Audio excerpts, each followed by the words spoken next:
Howdy, howdy, howdy, and welcome to episode 10 of WWW. What a week in wrestling. Probably stop the episode numbers after this. Don't want more episode numbers than viewers. And we have news, reviews, collector's corner, and a bit of fantasy wrestling league action. So straight on with the news that has dominated this week is the speaking out movement. All I'm going to say is I hope that the guilty get punished and I hope that the innocent don't. We'll have no more talk on that because this is a happy place. Forgotten Sons, looking like they were having a push against the New Day for the Smackdown Tag Team titles a few weeks ago. Obviously, Jackson Riker sent out that tweet that we talked about in a previous episode, praising Donald Trump. The push seems to have been dropped. If I was Blake and Cutler, I would not be a happy bunny right now.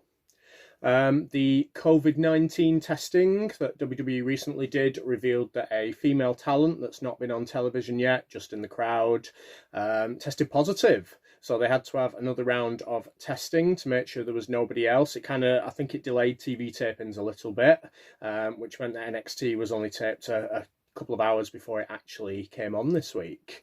Hopefully everyone else is safe and sound, and hopefully whoever that was makes a speedy recovery. Lots of talk still about the Nexus, about weren't they going to be appearing in some form at this year's WrestleMania. Honestly, it's got to happen at some point. Nexus, absolutely brilliant. Loved them. Really disappointed when their push came to an end. Be interesting to see if the big guy Ryback joins them or not, but I can imagine it happening at a future pay-per-view event. It'd be fantastic to see. Okay, on to the results. Let's start off with Backlash. Nice little show, Backlash. Some good wrestling in there. No title changes, so there were wins for Apollo Crews, Sasha and Bayley, Braun Strowman and Drew McIntyre. There was a draw between Asuka and Nia Jax, which I don't think anybody hoped for. Sheamus defeated Jeff Hardy, the feud going to continue. And in the main event, the greatest wrestling match ever, Randy Orton defeated Edge. I think if you were like me, a lot of people were watching along, hearing that news about Edge before the event, which I thought was going to spoil it for me. But then he looked really good the whole way. It turned out afterwards that he did the injury in a second set of tapings where they were just polishing up some moves. Really disappointed for him for that to happen. If they'd have just gone first time, then it wouldn't have happened. That's going to be the problem with these kind of predetermined video type matches that they're having, these production matches. On to Raw, there are wins for Kevin Owens, Drew McIntyre and R-Truth got a win in a tag team match. A couple of potential heel turns coming up. Iconics defeated Natalya and Liv Morgan. Natalya displaying some kind of spoiled baby syndrome, kind of like Christian used to do. So it could be a heel turn for Natalya on the cards. And Apollo Crews won his match with a roll-up and then using the ropes. Could be an argument for his opponent tried to do it and then he just did it as well. But could be a little bit of an indication that Crews is going into a heel. Asuka defeated Nia Jax. Thank you. And Randy Orton defeated Christian in the unsanctioned match main event. Looks like Christian will probably be having at least one more match, probably at Extreme Rules. Fantastic to see. I'm a big peep.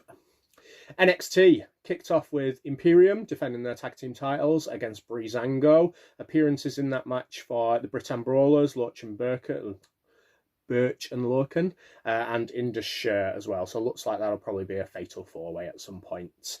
Damian Priest build-up continued. They're going to try and make him look strong now. Defeated Killian Dane. Killian Dane looked like he lost weight in that match. Good to see. Aaliyah finally won a match. And Robert Stone looking very dishevelled again. Looks like he'll probably go on to manage Aaliyah now. Dakota Kai won again. Big fan of Dakota Kai. Hope she gets the push that she clearly deserves. She's made a good heel. I didn't think she would because she was a bit too bubbly and a bit too nice as a face, but she has made a very good heel. Having Raquel Gonzalez helps as well. Bronson Reed got a victory in a kind of like a mini build-up towards his match next week with Karrion Kross. Expect Karrion Kross to destroy him still, but Bronson Reed looks like he's got a lot about him. Very agile for a big man. And in the main event, Bayley and Sasha Banks defeated Tegan Nox and Shotzi Blackheart for the WWE Women's Tag Team titles. Smackdown, 4 matches this week. The first one, obviously the biggest one, Matt Riddle came straight in with a victory against AJ Styles. I kind of thought before the match that it might be a title victory in a kind of almost a Carlito type of way where Riddle comes straight in and wins on his debut. Unfortunately, that didn't happen because they haven't done anything like that for a while, so that would have been really good. Unfortunately, it didn't happen, but at least the build up to Riddle and AJ continues, and they can have some more good matches. The rest of SmackDown was a bit of filler, to be honest. Shorty G defeated Mojo Rawley, New Day defeated the Lucha House Party, and Sasha Banks defeated Nikki Cross in the 3rd win of the week for Sasha Banks. On to AEW. Dynamite. Kenny Omega and Adam Page, Hangman Adam Page, defending their tag team titles against the Natural Nightmares, Dustin Rhodes and QT Marshall. Spoke about heel turns in WWE, maybe a heel turn coming up for QT Marshall in AEW too. Not the debut, but the first Dynamite match for Abaddon. OMG, how good did she look? That makeup is seriously impressive. They have got a fantastic makeup artist, obviously, at AEW. It was genuinely scary. Really looking forward to seeing what she can do. She defeated Anna Jay in a somewhat of an upset victory. Anna Jay looking like she might join the Dark Order. Interesting to see whether they put a mask on her or not. MJF got a win over Billy, not allowed to be called Billy Gunn. Cody defeated new AEW talent Ricky Starks in his invitational match for the TNT title. Young Bucks got a win over Kip Sabian and Jimmy Havoc, and the Best Friends retain their #1 contendership, defeating Chris Jericho and Sammy Guevara in the main event, setting up a little bit of feud between Jericho and Orange Cassidy continuing. That takes us on to Fyter Fest, which is the only pay-per-view where we've really got matches announced yet. So the matches announced for Fyter Fest: Jon Moxley will defend the AEW Championship against Brian Cage. Jon Moxley's title run hasn't been all that I thought it would be. If they really want to build up Brian Cage, don't let him destroy Moxley, but let him get the victory to make him look unbeatable. Kenny Omega and Hangman Adam Page will defend against Best Friends. I'm not sure how that match will go. Could go either way. Cody will defend his TNT title against Jake Hager. Cody, I would imagine, will win that. Hikaru Shida will defend her AEW Women's Championship against Penelope Ford. Really nice to see Ford getting that little bit of push, getting involved in the match in Double or Nothing because of injury, or I can't remember why it was that she was involved. But then they've actually pushed her a little bit instead of just giving her that one match and putting her to the side again. I like to see that. Hikaru Shida should come out with a victory though. And Chris Jericho announced against Orange Cassidy. I think I read somewhere that might happen next week on Dynamite, but it is still listed as a match that's happening at Fyter Fest. So we'll hope that it is. On to Fantasy Wrestling League. Star of the Week, Star of the Month, Star of the Year so far. So Star of the Week is Peyton Royce. She is the best performer of the week based on her value. Star of the Month is Sasha Banks. Really good to see her getting some victories, getting some points now. She had a very, very stale patch, and obviously she wasn't in it for a while as well.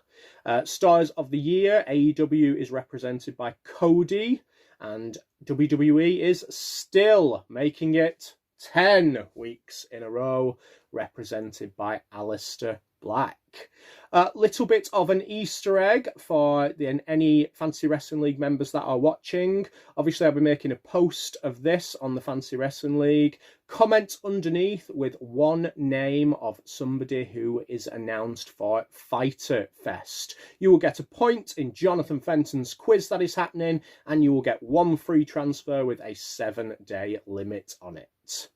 Okay, on to Collector's Corner now, and this week is T-shirt week. I've got some t-shirt from Pro Wrestling Tees this week. They all seem to come at once, even though they were ordered at different times, which was good, and really nice range of t-shirts. First one